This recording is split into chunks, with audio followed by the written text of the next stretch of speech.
సూర్యుని భార్యల్లో ఛాయాదేవి అని ఉంటుంది, సంజ్ఞాదేవి అని ఉంటుంది. సంజ్ఞా ఛాయా పద్మిని ఉషా సమేత శ్రీ సూర్యనారాయణ స్వామిని నమః అంటారు.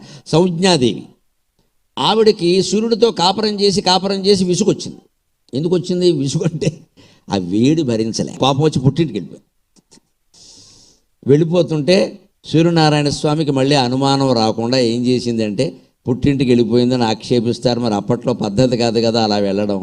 అందుకని ఆవిడ ఛాయ, ఆవిడ నీడని అక్కడ పెట్టింది. ఆవిడ ఛాయ రెండో భార్య. అందుకని సూర్యుడికి 4 పెళ్ళిళ్ళు అయ్యాయి అనుకోకండి, ఎవరికి అవ్వమ్మా. దేవతల్లో ఎవరికి 2 పెళ్ళిళ్ళు అవ్వలేదు.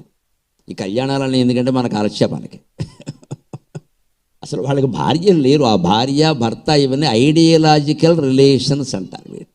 వాటి వెనకాల ఒక ఐడియా ఉంటుంది. సంజ్ఞ అంటే మేలుకొలుపు, అందరినీ మేలుకొలిపేది సూర్యుడే. ఛాయ అంటే నీడ, సూర్యుడు ఉన్నప్పుడే నీడ ఏర్పడుతుంది. అర్ధరాత్రి నీడలే ఉంటాయి.